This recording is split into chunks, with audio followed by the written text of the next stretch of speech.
भगवान श्री कृष्ण के वे रहस्यमय सूत्र जिन्हें जानकर आपको लगेगा कि सच में यह बिल्कुल ही सत्य है।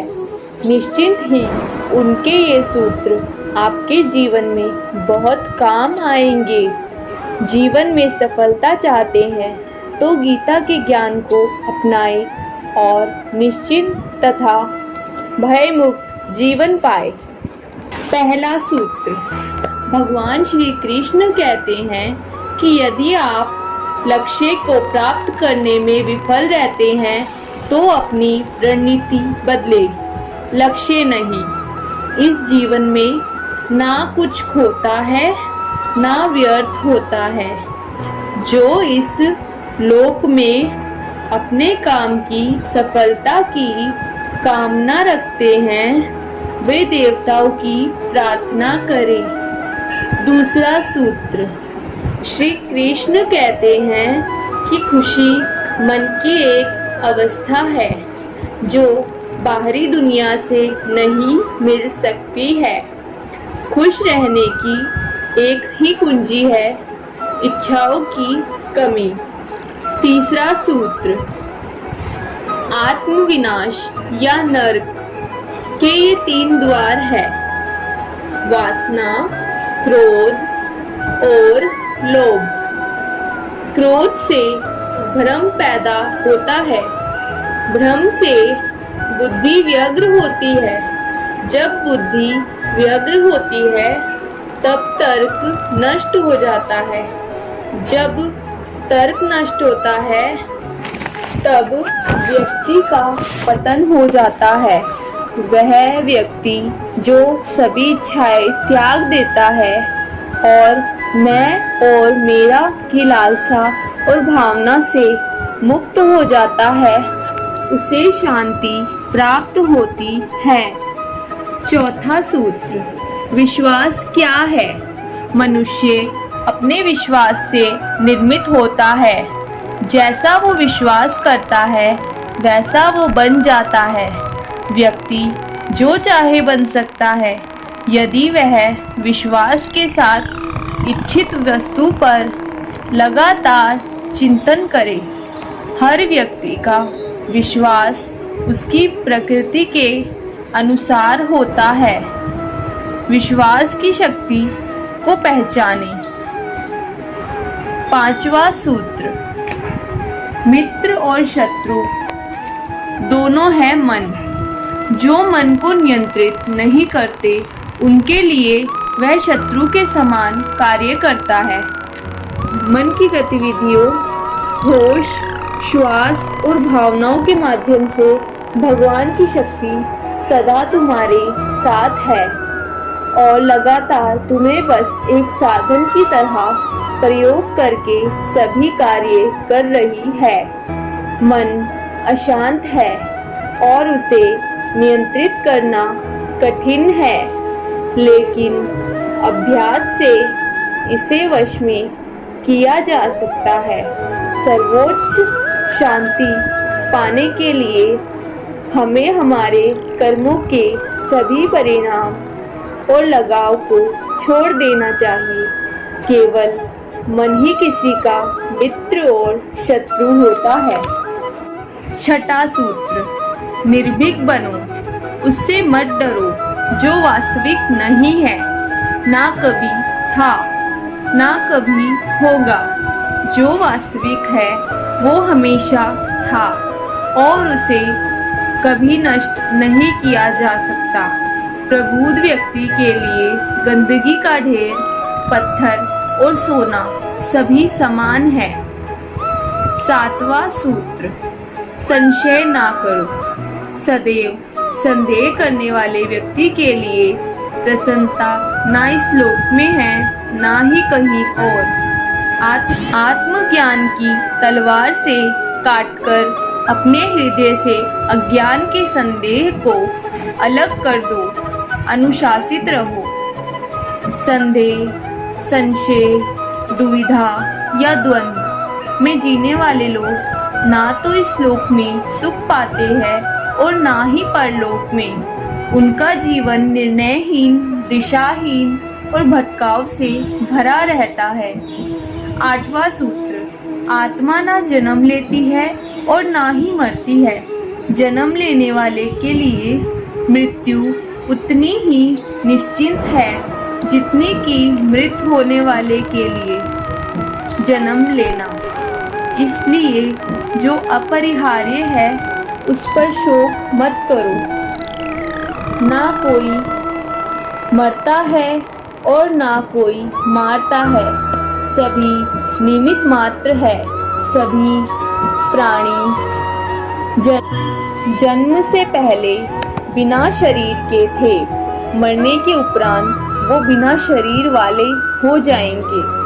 यह तो बीच में ही शरीर वाले देखे जाते हैं, फिर इनका शोक क्यों करते हो? वह आत्मा किसी का काल में भी ना जन्म लेती है और ना मरती है, अथवा ना यह आत्मा को करके फिर होने वाली है। इसलिए यह अजन्मी, नित्य, शाश्वत और पुरातन है। शरीर के नाश होने पर भी यह नष्ट नहीं होती है। कभी ऐसा समय नहीं था जब मैं, तुम या ये राजा महाराजा अस्तित्व में नहीं थे, ना ही भविष्य में कभी ऐसा होगा कि हमारा अस्तित्व समाप्त हो जाएगा। अर्जुन, हम दोनों ने कई जन्म लिए हैं, मुझे याद है, लेकिन तुम्हें नहीं। 9वां सूत्र, कर्मवान बनो। निसंदेह कोई भी मनुष्य किसी भी काम में क्षण मात्र भी बिना कर्म किए नहीं रहता, क्योंकि सारा मनुष्य समुदाय प्रकृति जनित गुणों द्वारा परवश हुआ कर्म करने के लिए बाध्य किया जाता है।